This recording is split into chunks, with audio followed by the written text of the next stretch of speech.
নমস্কার, আমার ভুরিভোজ চ্যানেলে সকলকে স্বাগত জানাই। Welcome to my channel Bhurivoj. আমি আজকে বানাবো মটর ডালের বড়া দিয়ে নিরামিষ লাউ ঘন্ট। তার জন্য এখানে লাউগুলোকে এইভাবে ধুয়ে এইভাবে কেটে নিয়েছি লম্বা লম্বা করে সরু করে। আর মটর ডালটা 3-4 ঘন্টা মতন ধুয়ে জলে ভিজিয়ে রেখেছিলাম। এবার নুন, কালো জিরে আর কাঁচা লঙ্কা, একটু হলুদ গুঁড়ো দিয়ে মটর ডালটাকে বেটে নিতে হবে। দেখুন বাটাটা এরকম হবে। জল কিন্তু খুব বেশি দেব না, খুব সামান্য 1 চামচের মতো জল দিয়ে এটা বেটে নিয়েছি। কড়াইতে সর্ষের তেল গরম করে ছোট ছোট করে বড়াগুলো ভেজে নিতে হবে। খুব বেশি বড় কিন্তু সাইজে হবে না, ছোট ছোট করে এরকম বড়া ভেজে নেব। এই মটর ডালের বড়া দিয়ে লাউ ঘন্ট খেতে কিন্তু ভীষণই ভালো লাগবে, একবার অবশ্যই ট্রাই করবেন। মটর ডালের বড়াগুলোকে দুটো দিক ভালো করে লাল করে ভেজে নেব। এইভাবে ছোট ছোট করে বড়া তৈরি করে বড়াগুলোকে সমস্ত বড়াগুলো ভেজে নেব। বড়া ভাজা হয়ে গেলে কড়াইতে আরও একটু তেল দিয়ে দিয়েছি। তেল দিয়ে শুকনো লঙ্কা, তেজপাতা আর জিরে ফোড়ন দিলাম। শুকনো লঙ্কা আর তেজপাতাটা আগে দিয়ে একটু ভেজে নিয়েছি, তারপরে গোটা জিরে বা সাদা জিরেটা দিলাম। ভালোভাবে ফোড়নটা ভেজে নিতে হবে। এবার দিয়ে দিলাম 1 চামচ থেতো করা আদাটাকেও ভেজে নেব। আদা ভেজে নেওয়ার পরে এবার লাউটা দিয়ে দিচ্ছি। লাউগুলোকে এইভাবে খোসা ছাড়িয়ে এইভাবে লম্বা করে কেটে নিতে হবে। একটু সরু সরু করে লাউগুলো কেটে নেব। এবার নেড়ে চেড়ে আদা বাটাটা মিশিয়ে নিলাম। এবার বাকি লাউ দিয়ে দিয়েছি। দেওয়ার পরে এর মধ্যে দিয়ে দিলাম একটু সামান্য জিরের গুঁড়ো, ছোটো চামচের 1/2 চামচ মতো জিরে গুঁড়ো দিয়ে দিলাম। জিরে গুঁড়োটাকে মিশিয়ে নিচ্ছি। মিশিয়ে লাউটা ভাজা ভাজা করে নিতে হবে।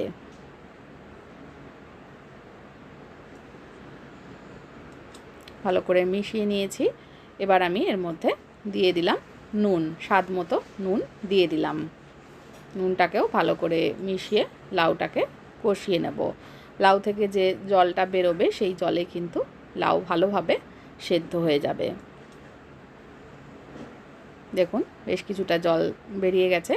এবার আমি এর মধ্যে সামান্য একটু হলুদ গুঁড়ো দিয়ে দেব। হলুদ গুঁড়ো দিয়ে দিলাম। খুব বেশি হলুদ গুঁড়ো কিন্তু দেব না, অল্প সামান্য একটু হলুদ গুঁড়ো দিয়ে মিশিয়ে নিলাম। যে জলটুকু বেরিয়ে গেছে সেটাও কিন্তু আমাকে শুকিয়ে নিতে হবে। শুকিয়ে একদম ভাজা ভাজা করে নিতে হবে। দেখুন জল কিন্তু অনেকটাই শুকিয়ে এসছে, লাউটা অনেকটা সেদ্ধ হয়ে এসছে। জলটা পুরোপুরি শুকিয়ে নেব। এর মধ্যে আমি দিয়ে দিলাম কয়েকটা চেরা পাকা লঙ্কা। ভালো করে মিশিয়ে নিচ্ছি।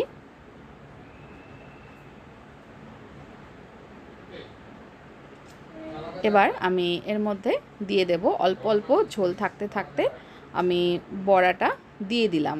বড়া কিন্তু ওই ঝোলটুকু টেনে নেবে, আর তাতে করে বড়াগুলো একটু নরমও হয়ে যাবে, একদম ড্রাই থাকবে না, আবার ভেঙেও যাবে না বড়াগুলো, তবে সফট হয়ে যাবে খেতে।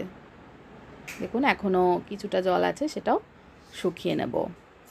এইভাবে মটর ডালের বড়া দিয়ে লাউ ঘন্ট করে গরম গরম ভাতের সঙ্গে সার্ভ করবেন। খেতে অসাধারণ লাগবে, ভীষণই ভালো হয়। বড়ি দিয়ে তো আমরা লাউ ঘন্ট করেই থাকি, একবার মটর ডালের বড়া দিয়ে খেয়ে দেখবেন, ভীষণ ভালো হবে। এবার লাস্টে একটু আমি এর মধ্যে দিয়ে দিলাম চিনি।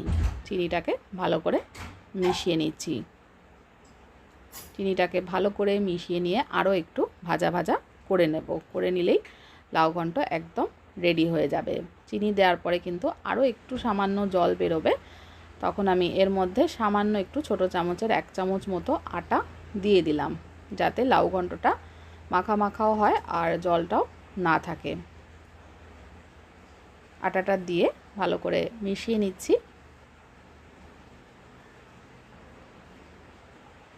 ভালোভাবে মেশানো হয়ে গেলে আরও একটু জলটা শুকালে ভাজা ভাজা করে নিলেই লাউ ঘন্ট একদম রেডি হয়ে যাবে। দেখুন এটা কিন্তু আর জল নেই, একদম ভাজা ভাজা হয়ে গেছে। এবার আমি এটা সার্ভ করে দেব। রেসিপিটা দেখার জন্য সকলকে অনেক অনেক ধন্যবাদ। সকলে ভালো থাকবেন, সুস্থ থাকবেন, আর আমার চ্যানেলটাকে সাবস্ক্রাইব করতে ভুলবেন না।